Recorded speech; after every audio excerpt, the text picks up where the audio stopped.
Hello, folks, and welcome to another episode of the Cubs Line Podcast. I'm Ryan Dunleavy, And I'm Ryan Zelinsky. and today the Cubs get shut out 2-0 against the Astros to end their road trip. Ryan, what are your takeaways from today's ball game?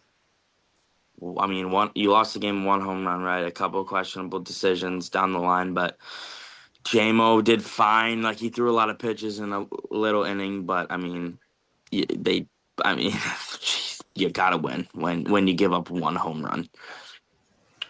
Yeah, for sure. And today the managing, I was really frustrated with Craig Counsell, and he let Jameson Tyon go to 107 pitches, which I did not agree with at all. Is literally the reason they lost the ball game. His Altuve home run, the Vidal Brujan pinch hit, a lot of calls that I didn't disagree with. So we could talk more after we get into our cards, brought to you by Mark's Card Shop, located 914 Curtis Street in Downers Grove, Illinois. Check out their website at markscardshop.com. Thank you for sponsoring today's show. First guy, he started his career with the Cardinals. He's a left-handed bat, but he was a switch hitter. Now, I think he's still a switch hitter actually. He throws right-handed. He plays outfield. He started his career with the Cardinals, and now he's on the Dodgers. Is he a Cubs killer? Yeah. Tommy Edman. Yeah, Tommy Edman. Next guy is the catcher for the Angels. The Cubs almost traded Owen Casey and Toronto's for him at last year's deadline. Logan O'Hoppe. Yeah, honestly, I would have been fine with that trade. Yeah, me too. And then lastly, this guy was a Cub. He won a World Series with us, then went to the Royals, Braves, Marlins, Giants, and back to the Braves. And now he's on the Angels. Oh, Jorge Soler. Yep, Jorge Soler. So let's get into the recap. The Cubs lose this ball game 2-0. It moves them down to 49 and 35. They now have a 2-game lead over the Brewers. First of all, Colorado Rockies clutch win of the year. I mean, saving us. We still have a 2-game lead somehow because they won against Milwaukee today. I cannot thank the Rockies enough. I can't believe it. Thank you, Rockies. That was a crazy extra inning game, and I'm glad that they pulled away, or else the Cubs would have a 1-game lead in division, which is not good at all. But neither is 2 games. 2 games isn't good either. Yeah, both are bad. Yep. So in the recap, Kyle Tucker hits a double in the first inning, his 18th on the year, but the Cubs can't do anything after that. Paredes and Myers hit back-to-back singles, but then the Astros go down. Altuve strike out, Smith fly out, and Yanni or Diaz hit into a force out. Dansby to Nico. Then after that, a lot of 1-2-3 innings. Top of the third, John Birdie hit a single and stole the bag. Runner on second, 1 out, nothing for the Cubs there. Dansby made an error on the bottom of the third, but the Astros strike out twice with a runner on second. Cam Smith and Altuve. And then Dansby. That throwing error by Dansby has to be picked by Turner. Like that's not. I mean, yeah, it was in the dirt, but he's got to come up with that. Like I said, like any primary first baseman comes up with that. Michael Busch, I think, would have came up with that. Yeah. JT hasn't really played a lot of first base. He's more of a third baseman, but the Cubs need him in that spot. Dansby walked in the top of the fourth. Cubs couldn't do anything. Cooper Hummel walked in the bottom of the fourth. Astros couldn't do anything. Justin Turner hit a single in the top of the fifth. Bottom of the fifth, Luis Guillorme hit a single. Isaac Paredes flew out, and Jake Myers flew out. So coming into this at-bat, Jameson Tyon was at 105 pitches. Craig's like, oh yeah, let's get him to win. I want to win a ball game. I don't care if Jameson Tyon gets the win. He had a good start. He leaves him in, and of course, Jose Altuve hits his 13th home run on the year. Hit into the Crawford box, 347, 103 miles an hour. I mean, why keep J-Mo in the ball game here? It makes no sense to me. I mean, it's the only logical sense is like, okay, he just got 2, like, so he gives up the leadoff single. Then, I mean, the problem is a 10-pitch AB to Paredes. Once that he gets that out, you take him out. But he leaves him in for Myers. Okay, 4-pitch AB gets another out. You have to take him out. That's 14 pitches and 2 ABs. He's at, you said 105, right? He was at 105 going into the Altuve at bat. 105 in the 5th inning is unbelievably like bad. Like you can't leave him in it. Like Craig is like, okay, he's gotten 2 outs. Let's try to, have him finish the inning and then he'll come out. No, it's 105 pitches. Now the starters nowadays, unless you have a no hitter going, you're not throwing into the hundreds in like the 7th. This is 105 pitches in the bottom of the 5th. Take him out. Like the bullpen has gotten so much rest this weekend. Friday, Horton bad start. Flexen, goes the rest of the game, right? Saves the arms. Yesterday, blowout win. We did use Hodge, Presley, and Brazier. I believe. Was there one more or was that it? There was one more. I forget who I'm missing now.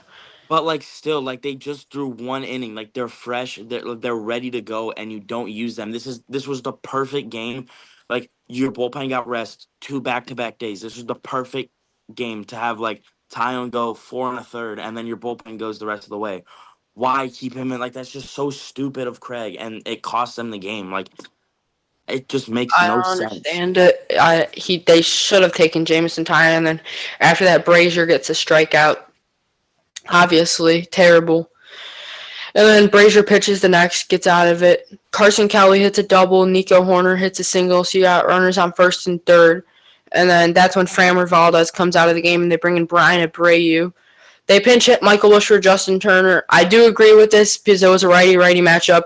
I could see a reason for JT to stay in the game because he was 1 for 2 and having a pretty good day. But I understand the Michael Busch one, but Michael Busch is just not a very good pinch hitter, so that's kind of where like I am kind of iffy on it. He hasn't been a good pinch hitter lately, and in a big spot like that, I just don't know like if you should put Busch in there.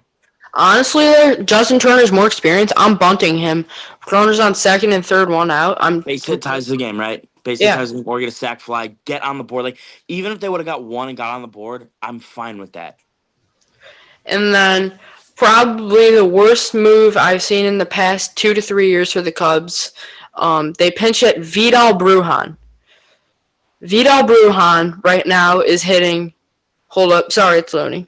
He is hitting 156. He has a career average of 187. 5 home runs in his career, 42 RBIs. Dude. He is the Cubs' pinch runner, but he only has 16 stolen bases in his entire career. He is literally the 2018 Terrence Gore. You don't put him at the plate, especially when you desperately need a base hit. Like, what are you thinking? He has, what, 1 hit this whole season? I believe so, yeah. He has, in his last 7 games, he does not have 1 hit. In his last 15, he has 3 hits, and in the entire year, he has 5 hits this season. 5 hits in 83 games? I'm gonna have to watch the press conference when we end this. If this question was not asked, then the media needs to be fired. I'd love to hear the reason why you go with Vidal Brujan. You have Reese McGuire, Matt Shaw, or just keep John Birdie. And John Birdie was 1 for 2. He literally in Tokyo, I think he had went 3 for 4 in game 1, and then 2 for something game 2. And then he just doesn't play for the whole season. And if he maybe gets 1 chance per month, he gets 2 hits or at least a hit a game. He's stealing bags. And it's not even like Vidal can play defense. What is this decision in the top of the 7th with 2 on and 1 out? Why not put Reese McGuire or even Matt Shaw? He's been hot. This is this is a fireable decision from Craig Counsell. Yeah, and it's because Brujan is a lefty. Personally, I'd rather have Reese McGuire hit as a left-handed batter than Vidal. I don't care about the matchup. Vidal Brujan is not getting a clutch hit. If the righty-lefty is better, it literally does not matter. Vidal Brujan is an auto out. I don't understand what was going through his mind when he put Vidal Brujan. That was terrible. That was absolutely terrible. if you're gonna pinch hit Vidal Brujan, or if you're gonna put Vidal Brujan in for John Birdie, do it on the bases because John Birdie's fast. Vidal's a little bit faster. He can fly. Don't do it in the 7th inning where you desperately need a base hit. It's unbelievable. And then Ian Happ strikes out. You can't strike out there. I mean, you're the leader of this team, the leadoff man. You got to do something. Obviously, bad at bats from Bush and Brujan, but if you're Ian Happ there, you got to do something better than a strikeout in that spot. I know Abreu throws hard and he has good stuff, but that's terrible decision making and at bats from the Cubs. Then after that, I mean, nothing really happens the rest of the game. Except for the brilliant idea of putting Vidal Brujan in the game at third, who threw a ground ball to Michael Bush on a ground out. I think it was Cam Smith in the 8th. Or was it? It was Walker. It was Smith, I believe. Yeah, I mean, brilliant idea, Craig. Keep doing it. Then the Cubs lose this ball game, obviously 2-0. For the Cubs, Jameson Taillon gets the loss. Goes to 7-6 on the year. He went 4 innings and 2/3, 5 hits, 2 runs, 2 earned, 1 walk, 4 strikeouts, a home run, and a 4.44 ERA. Would have been a good start if Craig Counsell didn't leave him in at 105 pitches. Honestly, it still was a good start because he's been so shaky lately. To get out of the early jam in the 1st and to go into the 5th, get those 2 outs, it was a good start. It's his manager's fault for leaving him in too late. 100%, and then the bullpen continues to shut the door. Ryan Brazier goes an inning and a third, 1 hit, no runs, 2 strikeouts. He's now at a 1.32 ERA. I think it's been talked not enough about how good Ryan Brazier's been since he came back from injury. He's been a very good arm. He's pitched late innings, early innings. He's done everything. I mean, in his last 7 games, he hasn't given up a run. Probably, I think it's maybe the last 9 or 10. The only time he gave up a run, I believe, was before he got hurt in some garbage innings. But besides that, he's been great for this team. People haven't talked about how good he has been as of late. And then Ryan Presley goes an inning, no hits, no runs, no walks. He's now at a 3.66 ERA. He had a good homecoming series to Houston. He did good in the 2 innings that he threw. Then Brad Keller comes in for the 8th, 1 inning, 1 hit, no runs, no strikeouts, no walks. He's now at a 1.91 ERA. He's been very good. Any thoughts on the Cubs pitching? I mean, the bullpen I thought it was a very good day, except Craig Counsell blew this one. Yeah, I mean, I hate to be the guy who points fingers at one guy. Craig Counsell, nothing. Houston Astros too. Craig Counsell lost this game. I mean, that is there's no way that you can put it anywhere else. I mean, I do they left guys on early in the game. They had I think guys at second and the third, 4th guy at third and the 5th. But they had multiple innings where they had guys on second base with 1 out, and they couldn't do it.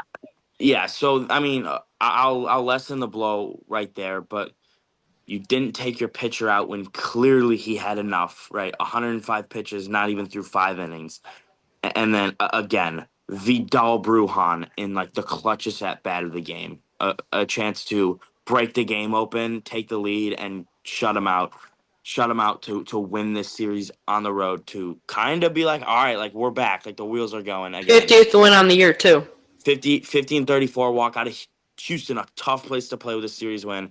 He just tosses it away, and here we are again with another series loss. They're coming back to Wrigley Field with a losing road trip, which is unlike the Cubs. I think that's probably the first time that's happened this entire year. Maybe. I think that's the first road trip or homestand with a losing record, I think. Yeah, and then for the Astros, Framber Valdez, I mean, he's one of the best pitchers in baseball. The Cubs did what they could. 6 innings pitched. He gets the win, 9-4 on the year, 5 hits, no runs, 2 walks, 6 strikeouts. He's now at a 2.72 ERA. And then Brian Abreu comes in the game, 6 up, 6 down, 2 innings. No hits, no walks, 4 strikeouts. He's now at a 1.63 ERA. And then Josh Hader comes in for the save.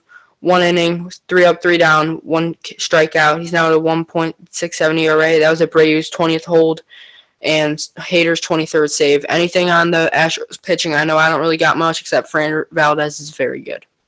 I mean, Valdez is very good, but like I think Hader's now 23 for 23 save opportunities, which is crazy. I mean, he's back. Like I know he really never left, but his prime days in Milwaukee are back. Like he's so good. But yeah, I mean they shut the door. So did the Cubs. Like both teams pitched very well. Unfortunately, the Astros scored a run and the Cubs didn't. One thing I want to talk about is Pico Armstrong has been slumping big time. I mean, I don't know if he got a hit this entire series. He didn't really have a great series in St. Louis offensively. I mean, what have you seen from PCA that has made him less effective? No discipline at the plate. That's really been an issue all season. But here's kind of the problem that you run into. He's very undisciplined at the plate, right? That means that pitchers are going to start figuring out how to put pitches where he can't hit them and he's going to swing. Once that happens, you run into a huge problem where he's just going to strike out every game once or twice or even three times because he just can't take a pitch, right? So they're going to have to, I mean, even give him like tomorrow to work on it, like maybe even don't even put him in the lineup for a game to just work on, like reading pitch, like because you can't swing at every pitch and expect to be a good hitter because once pitchers figure out where you can't hit it but will swing, it's over. So I just think his discipline needs to be way better. Yeah, I totally agree with that. The next thing that I wanted to talk about is this Cubs bench. I'm not going to talk about Reese McGuire or Carson Kelly because they've been splitting the catching time, so I'm not going to count them. Vidal Brujan, John Birdie, and Justin Turner. These three guys have done absolutely nothing for this team. Nothing. It's been brutal. I don't know. I mean, do you have any comments on it? This bench has been terrible. You need to trade some guys or get a new three up and DFA them because they've been awful. DFA Vidal Brujan. I'm gonna calmly say this: he's an absolute joke. He's terrible. Like, can he run? Yes, that's literally it. He sucks at fielding. I'm sorry. He sucks at hitting. He's literally like a dumpster fire of a roster spot. DFA him. Get literally anybody else. John Birdie, I'm fine with. Like, they don't put him in games ever. He gets hits. He steals bags. He's a pretty good fielder. So out of those three, he's the only one I keep. Justin Turner, been better, but I just don't know if he really fits well. But John Birdie, I keep. Turner, Vidal, I move somewhere else, DFA, or put in a trade package at the deadline. This is what I would do. I DFA Brujan, and I would like to give one of the three a chance. James Triantos, Kevin Alcantara, Owen Casey, or Ben Cowles. Call up one of those four guys, give them an opportunity. Next, I DFA Justin Turner. He's done nothing for this ball club. I like his leadership and stuff, but that's not going to cut it. I would call up Jonathan Long after the season he's been having. I keep John Birdie because he has speed. Make him your pinch runner. I know Casey, Triantos, Alcantara, and Cowles, they all can steal bags, and they're all fast. You can make them a pinch runner. But I keep John Birdie. He's done a good job for the Cubs this year. I'm fine with him. As for my take on the bench, any agreements or things you would change? I mean, I completely agree with that, right? But they just have to keep giving Birdie chances. Like, why do you think Matt Shaw had an off day? I think it was 2 weeks ago, and Vidal Brujan was playing third. Why? John Birdie is like a third, like he's a third baseman, right? He's such a better player than Vidal Brujan. Like, I don't understand. But yeah, I give Birdie a lot more playing time and a actual chance. I call up KC or Alcantara, really any of the guys you mentioned. Anybody's better than Brujan. I'm not gonna lie. Yeah. Anyone that can hit, because Brujan can't hit. Owen Casey's proven to hit. Triantos can hit. Ben Cowles, look at the spring training he had, man. Like, I was always watching those games. I'm like, man, Ben Cowles looks pretty solid. And Kevin Alcantara got his chance at the end of last year. He didn't do terrible. He had to play against the Phillies, who are one of the best teams in baseball. They were playing their starters like they were full throttle, and I think he had a couple extra base hits. If I'm he might have had a double too. Yeah, and I mean Vidal Brujan, like he just looks lost. Like, his swing is terrible. Like, he's literally Both just like, sides of the plate. yeah. All right. So last thing we do before we get into the preview, I have what are your thoughts on this take? So I was listening to the Cubs podcast. Jesse Rogers was on it. Him and I forget his name. One of the guys that does the Cubs prospects. What do you think of this take? You'll know really how serious the Cubs are if they replace with Palencia with someone better and more experienced. What are your thoughts on that? I mean, I would love it, right? I love Palencia so much, but we kind of mentioned this a few episodes ago. Palencia can't be like the guy to turn to in October. So I think you have to go out and get a big name closer like Mason Miller. He hasn't been, what he was last year, but he's still, a big name, a perfect guy, for the bullpen to close games. But really, like, just you name it, a big name closer that can, do the job, do his job. That is not obviously not on a contender. Um, but like, yeah, I completely agree with it, and I feel like we're gonna see how serious they are, what they do at the deadline. Like, if they kind of keep this roster and make like a 2023 type deadline, I won't be happy at all, and I really will kind of lose hope at any type of playoff run. But yeah, I agree with that. Yeah, we'll definitely see how serious. Like, are they going to go get a Seth Lugo, an Alcantara, or a Sale, or are they going to go get like a Mitch Keller or an Aaron Savali? Are they going to go get a high-end reliever, or are they going to get some guy with a 4.5 ERA who has been terrible? Who got called up? He was like 32 and got called up in like late April. Are they going to get a bench bat, or are they going to be satisfied with this terrible bench that they have? With Vidal Brujan. So the Cubs have an off day tomorrow, but then they are back at Wrigley on a homestand that will take the Guardians and the Cardinals, and then they will head out to Minnesota and New York to finish the first half of the season, and then they will go to the All-Star break. All-Stars will be announced starters this Wednesday, and on Sunday Night Baseball next Sunday will be the reserves and pitchers. So will it be during the Cubs game or during the later game? That's a good Because they're question. doing like a doubleheader. Like, I don't It's think going to be in between games. It's before the Cubs game. It's going to be at 4 o'clock before the Cubs game. Then it's going to be Cubs game. And I think it's like the Royal or no. Sunday. I think it's a 5:10 and an 8:15, like a doubleheader for the July weekend. Yeah, I'm not sure actually what game that is, but it's one of them because there's actually 2 night games.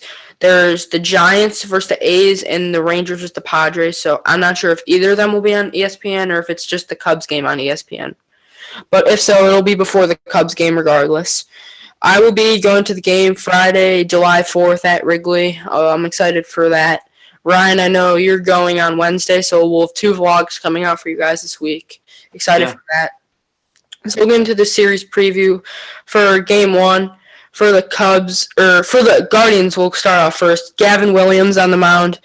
The right-hander is 5-3 on the year with a 3.68 ERA. And for the Cubs, it's the southpaw, their ace, Matthew Boyd. He's 7-3 on the year with a 2.65 ERA. And then it's Tanner Bybee on Wednesday. He's 4-8 on the year with a 3.9 ERA. And then Shota Imanaga for the Cubs. He's 4-2 on the year with a 2.54 ERA. His first start back at Wrigley since the injury.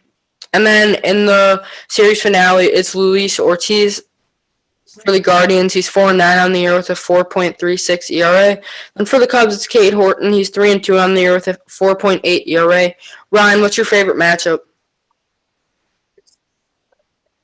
Pick and choose Tuesday, Wednesday. I like both of them. Like, the 2 lefties dominant. Like, I really can't pick between Tuesday and Wednesday. I'll just say Wednesday because I'm going and it's Shota. So, I'll go Tuesday because the way that Matthew Boyd has been throwing the ball in his last couple of games. I mean, in his last 7 games, he has a 2.23 ERA. And, I mean, he hasn't really given up anything in those games. And he's been so lights out in these past couple of outings think only 3 runs in his last 3 outings, so he's been on quite the roll. So I'm going to go Matthew Boyd on Tuesday, especially with the Cubs coming off a well-needed off day. And probably the least favorite matchup, probably just, even though it's both teams' worst pitchers pitching, I don't know how I feel about Cade coming off of that start. Yeah, it's also the obvious least favorite, right? Your least favorite isn't going to be a Matthew Boyd or Shodi Imanaga start, so. Yeah, for sure. So we'll take a look around the MLB from Sunday, June 29th. The White Sox beat the Giants 5-2. Kyle Teel hit a go-ahead double. And did you see that Chase Maedroth slide? That was unreal, dude. That was crazy. Like, that was sick. That's like something that you just like are like, all right, what the hell, I'm gonna be out, so let me just try this, and like it actually works. Like that was some 2018 hobby stuff. Yeah, and then Nolan Gorman hits a 3-run bomb, and Victor Scott hit a 2-run bomb, headlining the Cardinals' 7-0 victory against the Guardians. Matthew Liberatore shuts them out. The Pirates beat the Mets 12-1 after the Mets players-only meeting, so that's not looking good. The Pirates scored 5 runs in the first inning. Another rough start for Frankie Montas. Or actually, I think that was his first start of the year, if I'm not mistaken. That was Frankie Montas' first start of the year, I think. The Orioles beat the Rays 5-1. Colton Cowser made a sick home run robbery today in that game. The Blue Jays beat the Red Sox 5-3. Barger and Guerrero went back-to-back to headline that win. The Phillies beat the Braves 2-1. Ranger Suarez struck out 8 in that game. A good pitching matchup between Ranger Suarez and Spencer Strider. The Yankees beat the Athletics 12-5. Aaron Judge hit his 29th and 30th home run on the year. The Reds beat the Padres 3-2. Will Benson hit a walk-off. The Dodgers beat the Royals 5-1. Will Smith hit a solo home run, and Kike Hernandez hit a 2-run bomb. I mean, how fun is it to watch Kike Hernandez? I mean, he's such a thrill to watch now. I mean, he's a character. He's quite the character. He's such a character. I love watching him as much as, I don't like the Dodgers. I enjoy watching Kike. Yeah, same. The Rockies beat the Brewers in 11 innings, 4-3. Orlando Arcia hit a game-tying home run. The Mariners beat the Rangers 6-4. Mitch Garver, 3-hit, 4 RBI game. The Nationals beat the Angels 5-4. Drew Mills hit a go-ahead double. And I do want to talk, James Wood was intentionally walked 4 times today. I mean, that's like Barry Bonds treatment. That was actually the first time someone was intentionally walked 4 times in a game since Barry Bonds in like I can't remember what year, but and he's still not going to be an all-star starter because the voting. Like, I'm biased because I'm a Cubs fan, but Teoscar Hernandez should not be starting. It should be Kyle Tucker or James Wood for sure. Yeah, now the Cubs. PCA and Corbin, 100% should be starting. I think it should be James Wood. He really deserves that. The Marlins beat the D-backs 6-4. The Marlins are up for 5 runs in the 8th inning to take the lead. And then on Sunday Night Baseball, the Tigers beat the Twins 3-0. I mean, man, is Tarek Skubal entertaining to watch. I watched that game, actually. He struck out 13 in 7 scoreless innings. He's so good. I mean, I actually had a good conversation with my dad. We were talking about as good as Skubal is, if Paul Skeens gets traded to a new team, who do you think will be the better pitcher? It's tough because Skeens with a new team, I mean, his record could be like 10-1 if he's on the Dodgers. Like, oh my God, he would like be. His ERA is like what 1.88. That's insane. Like, he should not be under 500. Like, if he was on, I mean, even like a Mets type, a Mets, a Mariners, like he would be like 9-2, 10-1. Like, it's crazy to think about how like his record is not that good at all, but his ERA is unbelievable. So yeah, I honestly think Paul Skeens. See, I don't know. It's such a tough question. It's so tough because Tarek Skubal is just so dominant. Honestly, I just gotta say because his team is better and he's making more noise. Tarek Skubal like would be better, but it's such a tough question. Yeah. All right, so we'll play MLB Pickle. I'm gonna use Michael Rendon first to make sure that it's still updated. Yep, it is. This guy is actually a starting pitcher, righty in the AL. So I'm going to go Sean Burke from the White Sox. He is on the White Sox. He's a righty starting pitcher. He's 25 years old. I think Davis Martin. It'll be Davis Martin or Shane Smith. Yeah, one of the two. Martin's a lefty-righty. It's Shane Smith, I believe. Let's get this right. We could do Immaculate Grid after because that was quick. Okay. Bang, bang. Shane Smith, potential Rookie of the Year. Probably going to be going to the All-Star game. He would be a Rookie of the Year if Jacob Wilson wasn't a person. But great year for him. I'm excited to watch him and Imanaga toe off this week on the mound. Yeah, it'll be fun. All right, first we have Guardians and Rangers. No, I don't think he did. Carlos Santana, he didn't play for the Rangers, right? Not that I know of. We'll think Guardians second base. Let's go with Michael Martinez. Or no, he was an outfielder. I don't think he ever played second. Andres Jimenez. Yeah. Hold up, sorry, I have to spell his name. A Guardians first round draft pick. Let's think on this one. A's first round draft pick. I know Nick Kurtz. We've talked about him a lot on the show. He's had quite the week. Yep, 7%. And A's second baseman. Wait. A's first round. You did Nick Kurtz. Right. And then should we do Simeon for second base? For who? A's. Oh yeah, we can do Simeon. I think he played second base there, or was he a shortstop? He had to have played second in at least one game. I don't know if I want to go with that. We'll go. That's too risky, I feel. Oh, wait, hold on. Wait, I'm gonna give you a poll. Hold on, wait. Hold on. Who was it? 100 RBI season, second base. Any slugging second baseman? Or did Altuve, maybe? Had to. What? He had to, right? No. What? You're cheating, but you can't have over 100 RBIs? Maybe I don't know. All right, for second baseman, on the A's, Mark Ellis. Nice. That's a good one. 5%. All right. Indians first round pick, or Guardians, whatever. Oh, shit. I'm dumb. Pizzana. Oh, yeah. Pizzana.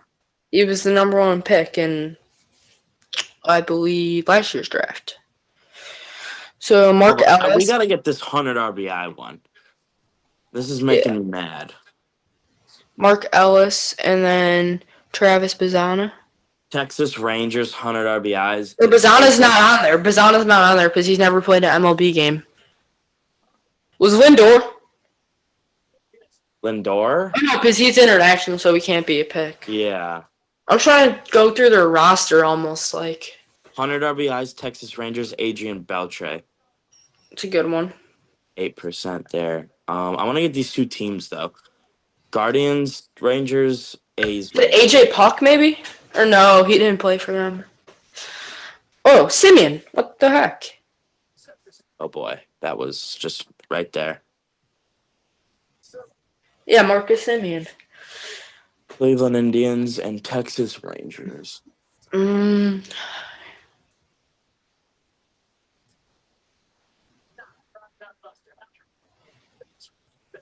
Trying to think like utility, man. Yeah.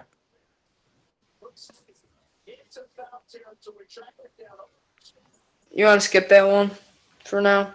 Yeah. That's a tough one.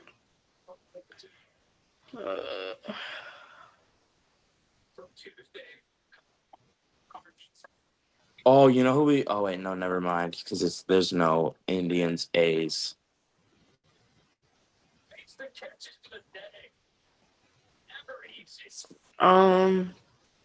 First round Guardian pick. I'm trying to think of their roster. Oh, what a pull for Indians, Rangers. Mike Napoli. Oh, yeah. Did you search that one up or no? I did, yeah. 100 RBI second baseman. Second baseman. Rhino? Rhino? I'm trying Rhino. He might have did it in 84. He might have. He did. He did. Let's go, Rhino. This one. And then what are we missing? Guardians first round pick? And then 100 RBI first round pick, unless you got that one. Aaron Judge? Oh. Did you do that one or? Yeah. Okay, all right. My bad. Yeah, Indians first round pick. I just put it in. All right. Their catcher is Bo Naylor. I don't think he was. First base. I don't know. It's Kyle Mazzano, but he wasn't picked by them. Second base, shorts. Hold on. I want to look at their depth chart. I won't look at when they were picked, but I'm going to look at their depth chart. I don't think Stephen Kwan was. There's like no one that's popping out to me as a first round pick. I mean, I can check if Bo Naylor was, but I don't think Bo Naylor was a first round pick. Or yeah, Bo Naylor was a first round pick actually. Oh, he was? Yeah. Bo Naylor. We are immaculate, folks. Let's go. Thank you guys for joining us on today's podcast. I know we ran a little long, but we did have a lot to talk about. I had a lot of fun. Hope you did too, Ryan. Thank you guys for joining us, and see you guys in the next episode. See you later. Ryan Dunleavy. Ryan Zielinski, thank you guys.